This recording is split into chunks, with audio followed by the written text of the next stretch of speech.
Record کر سکوں اور اپنے ویورز کو دکھا سکوں.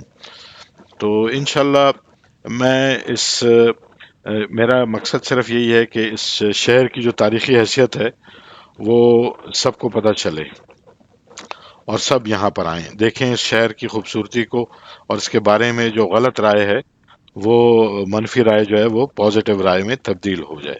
ہمارا ملک بہت خوبصورت ہے، ہمارا شہر بہت خوبصورت ہے، اور میری دعا ہے کہ یہ ملک بھی سلامت رہے، اس شہر کے لوگ پھلیں پھولیں، ترقی کریں، اور ہر شہر کے لوگ جو ہیں وہ اسی طرح سے خوش و خرم رہیں، اپنی زندگی اچھی طرح سے گزار سکیں. ویورز، میں یہاں سرچا گیٹ کے اندرونی طرف کھڑا ہوا ہوں.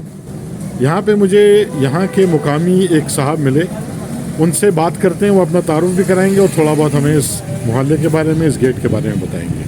السلام علیکم جی افتخار صاحب. وعلیکم السلام ورحمۃ اللہ وبرکاتہ. سر آپ بتائیے اس محلے کے بارے میں، اس گیٹ کے بارے میں اور اپنے بارے میں. میں تو تقریباً یہاں اس محلے میں، میں آبا و اجداد یہاں پہ ہی رہتے تھے تقریباً 60-70 سال سے. جی اور اس جو گیٹ کی جو تاریخی حیثیت ہے جی. وہ بھی جو ہے تقریباً 1903 میں یہ بنا ہے، اور اس کا نام ہے سرد چاہ. اچھا جی. سرد کا مطلب ہے ٹھنڈا، اور چاہ جو ہے وہ کہتے ہیں اپنا کنویں کو. ٹھیک ہے. تو اس لیے اس کو ٹھنڈی کوئی کا نام بھی دیتے ہیں. ٹھیک ہے. اس کی سرچا جو ہے فارسی کا لفظ ہے. فارسی کا لفظ ہے جی، بالکل. فارسی کے دو الفاظ کو یہ یکجا کر کے یہ اس کو عام فہم میں ٹھنڈی کھوئی بھی کہتے ہیں. ٹھیک ہے. کب بنا تھا یہ گیٹ؟ یہ تقریباً جی 1903 میں جو ہے اس کو بنایا گیا. ٹھیک ہے. پھر اس کے بعد رفتہ رفتہ اس کے ساتھ ایک دیوار بھی تھی جو فصیل کہلاتی تھی. جی. اندرون جو تھا تو وہ شہر تھا، اور بیرون جو تھا تو وہ ایک زمانے میں جی وہ باہر جو تھا تو خطرناک علاقہ ہوتا تھا انگریزوں کے زمانے میں. تو اس لیے انہوں نے ایک فصیل بنائی تھی، اس کے اندر جو تھا وہ شہر آباد تھا.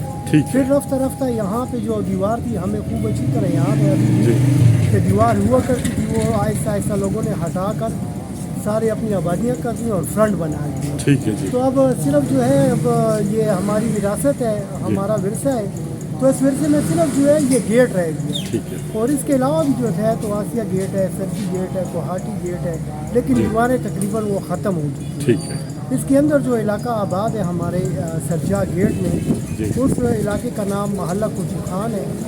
اور اس میں تقریباً اچھی خاصی آبادی رہتی ہے. یونین کونسل آسیہ اس کو کہتے ہیں. یہاں پہ جو اندر لوگ رہتے ہیں وہ کون سی زبان بولتے ہیں؟ یہ تقریباً پہلے تو جو تھا تو تقریباً بہت پہلے زمانے کی بات ہے کہ ہندکو کے زیادہ لوگ رہتے تھے. اب جو ہے تو پٹھان آ گئے ہیں، اور پٹھان بھی جو ہے تو وہ بھی آہستہ آہستہ، یعنی جو ہمارے زمانے کے لوگ تھے وہ بھی چلے گئے ہیں. اب تقریباً بس ایسی قوم آ گئی ہے کہ مکس ہو گئی ہے. ٹھیک ہے. جس میں جو ہے تو تقریباً نئے نئے لوگ آباد ہو گئے ہیں. بس کچھ چند لوگ ایسے ہیں جو کہ اپنا پرانے لوگ ہیں، اور وہ جو ہے تو یہاں پہ آباد ہیں. بہت بہت شکریہ افتخار صاحب.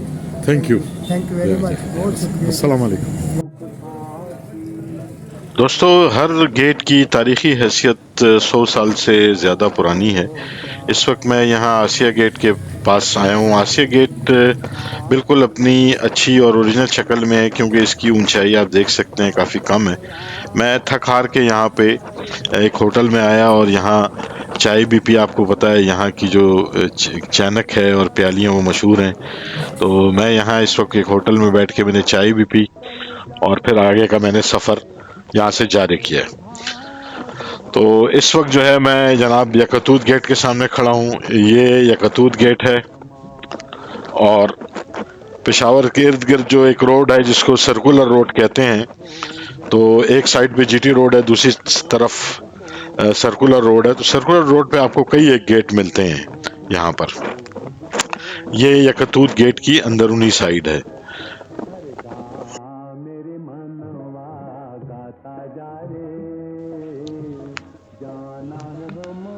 دوستو، یہیں سے آپ اگر باہر سرکولر روڈ کی طرف سفر کر رہے ہوں تو آپ کو بہت ساری جگہوں میں شہر کی پرانی جو فصیل تھی اس کے آثار آپ کو نظر آتے ہیں.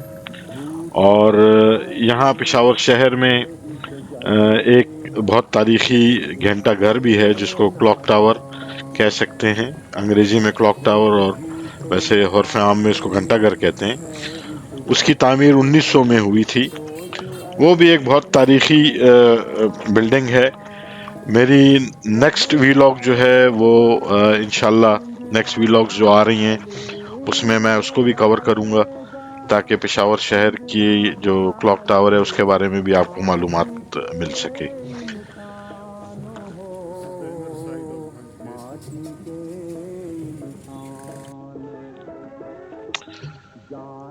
ویورز، جتنی بھی ویلاگز بنتی ہیں اس پہ ہر یوٹیوبر کی بڑی محنت شامل ہوتی ہے، اور انہی میں سے میں بھی ایک ہوں۔ اس ساری انفارمیشن کو اکٹھا کرنے کے لیے کئی کئی دن لگ جاتے ہیں، اور اس کا جو ڈیٹا ہے اس کو کمپائل کرنے میں بھی بڑی محنت ہوتی ہے، اور صرف وہ اس لیے ہے کہ اپنے ملک کے مختلف شہروں کے بارے میں، مختلف جگہوں کے بارے میں صحیح عکاسی کی جا سکے۔